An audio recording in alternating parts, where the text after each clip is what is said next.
Hello, everybody, and welcome to episode 2 of Therapy Toolkit. My name is Ryan Wilson, and I'm a second year college student majoring in software engineering. In my mental wellness journey, I've learned a lot about cognitive behavioral therapy. I want to give those tools that I've had to learn myself to others, because no one should have to do that alone. There is support.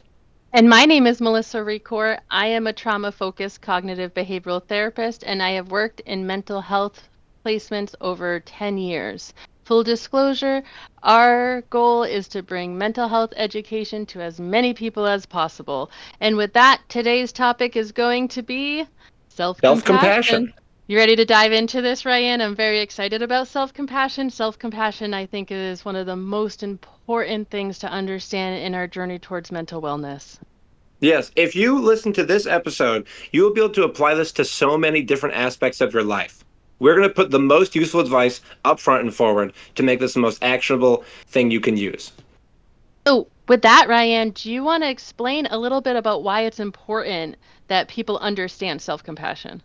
Yeah, so oftentimes, as we go through life, our brains are designed to protect ourselves from dangers, death and hunger and dying, right?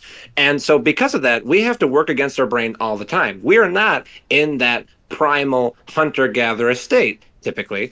And so because of that, our we are in a different environment.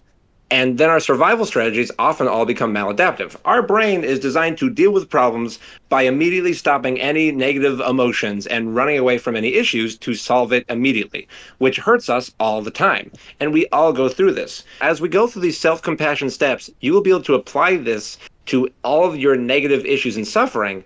And then you will notice all the times you're using avoidant coping mechanisms instead of alleviating coping mechanisms, which will help you in suffering less and growing.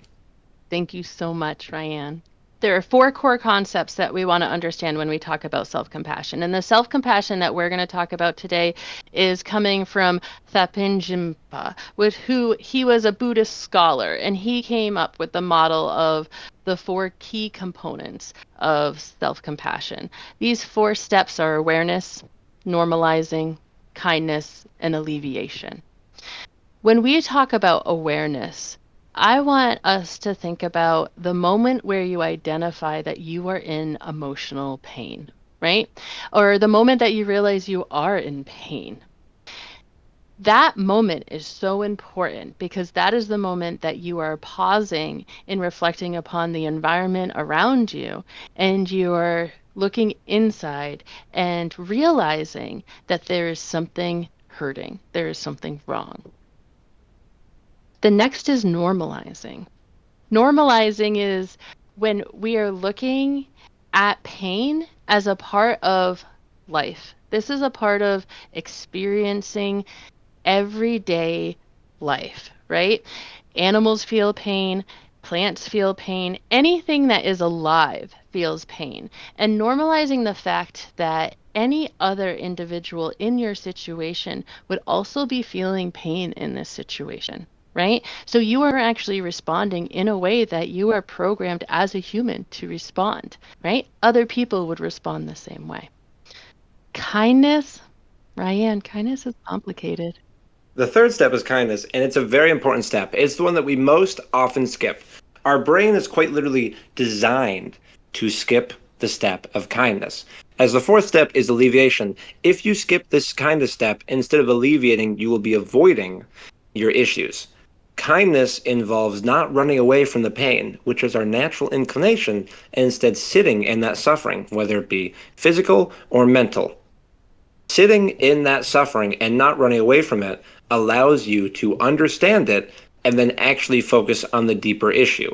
Instead of dealing with your immediate emotional pain, you will instead focus on the core root of the problem and allow yourself to deal with the problem in the future and prevent it in the future. And the final step, alleviation, is about actually taking those steps to prevent that problem. And again, if you don't do that kind of step first, your alleviation will simply be avoiding it and focusing on stopping that negative emotion in the moment, whatever it is, which often leads to only increasing that cycle of suffering. With alleviating, then you can attack the core root of the problem and use healthy coping strategies. Instead of focusing on not feeling the suffering in the moment, and instead focusing on dealing with the issue at hand. I feel like we need to give them an example of this. Yeah, because this applies to so many aspects of life, like negative self-talk, phobias, jumping to conclusions, perfectionism, really any sort of suffering, and these are all like symptoms of suffering, right? A useful example I can give is negative self-talk. It's something I've dealt with. It's something a lot of people deal with. And so the advice I give to people about negative self-talk is that first, you have to be using the four steps. First, we have to be aware of the suffering. Be aware I am having these negative self-thoughts that like I need to be better, I'm not good enough, nobody likes me, right? These negative self-thoughts. In order to change anything, you first have to be aware of it. Knowing is half the battle, right? And then so next step is on to normalizing. Not seeing yourself as broken for that pain. How would you describe normalizing? So, for normalizing, using this example of this negative self talk is understanding that your mind going to mental filtering, negativity bias. This is all a part of the normal human experience. This is a part of the pain that your brain brings you to. Your brain is designed to have some of these things happen when you are in pain. So after you're aware that you're in pain, you need to understand that you are responding in the way that your mind was programmed to respond to that. And that is a normal thing. And on to the third step, kindness, which is the most important step here. Instead of running away from that negative self talk, which we often do, such as, let's say, I know people who, if they see themselves in a mirror, they'll have a lot of negative self talk about their looks, about their body, right? And so what a lot of people do is then they just stop looking at mirrors, which is an avoidant coping mechanism. I am experiencing this suffering every time I look at a mirror, so I'm going to avoid it. Don't do that. Instead, you have to sit in that suffering and not run away from it. You can still look in that mirror and you can acknowledge that negative self talk. And then once you sit in that suffering, you can then move on to actually alleviating it. And the advice I give to people of this, it's all about actionable verbs and advice. I was talking to one of my friends, and he said, I'll just try not to hate myself, which is not useful. If you just try to not hate yourself, you will still hate yourself. That is not actionable advice. It is not something you know how to do. Your brain is going to have thoughts no matter what you do. The important thing you can do is first identify the negative self talk, which is awareness and normalizing, right? Identify, I am having this negative self thought, and think about it to yourself. Say, wow, I just thought I need to be better, right?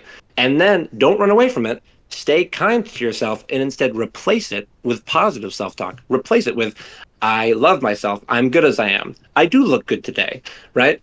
And the thing is, you're not going to believe it when you start out. To you, it's going to feel disingenuous. But of course, an important thing here is actually that negative self talk is also disingenuous. In the beginning of our life, right, our brain can have any thoughts about ourselves that we want, but we are conditioned slowly into having negative self talk. That doesn't make the negative self talk any more valid than the positive self talk.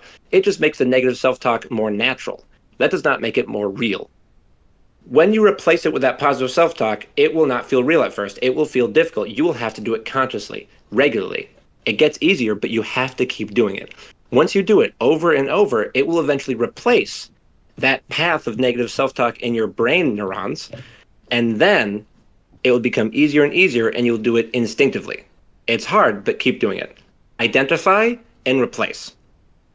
I also think another piece of alleviation is being able to understand the connection between taking those meaningful steps to get yourself out of that problem or give yourself support through that pain and the time that you need to take accepting and supporting the actual emotional experience that you're having, right?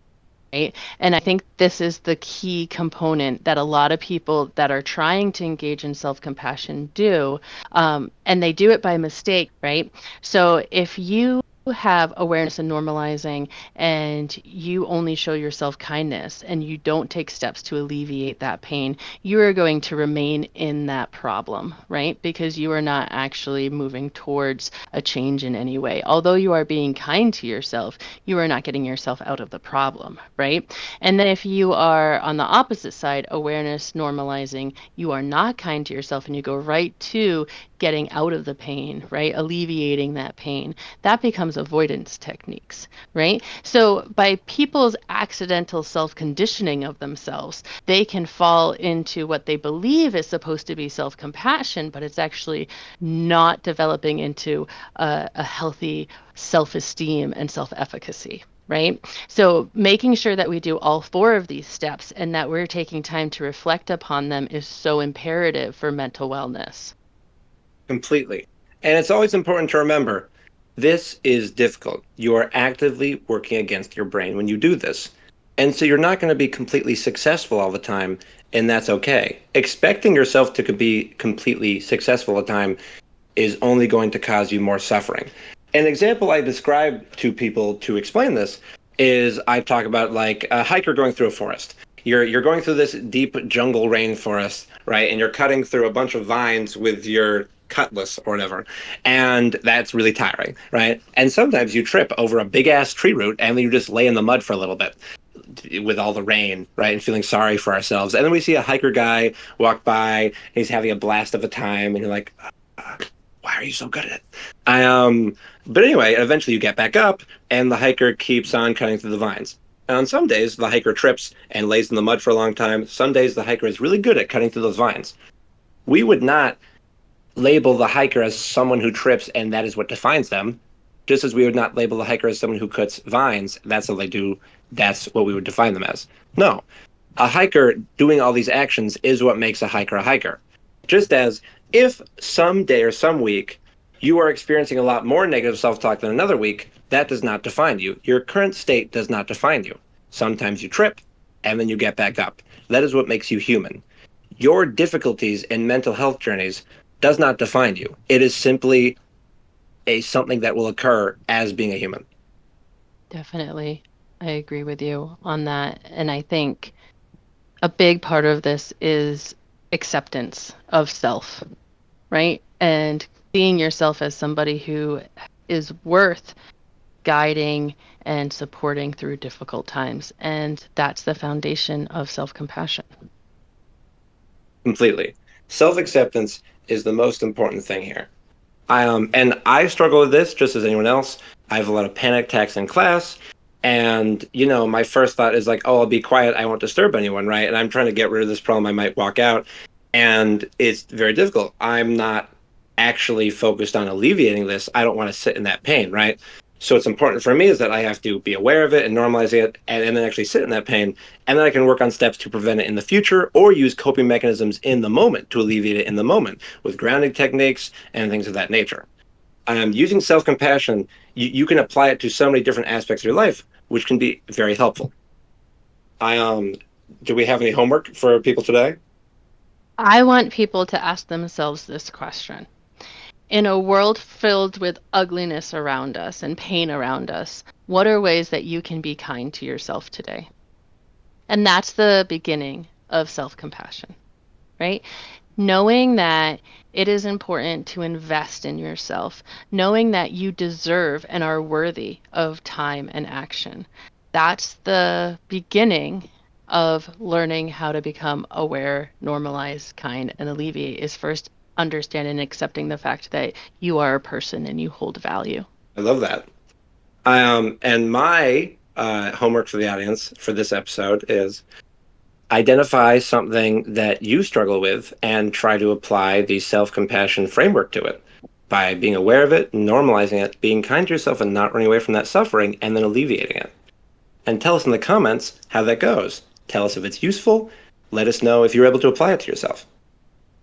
Full disclosure, I am a therapist, but I am not your therapist. If this does not seem like enough and you need more, please be kind to yourself and get more support. That's all we have for today. My name is Ryan Wilson. This is Mel Recor. Sparkle on!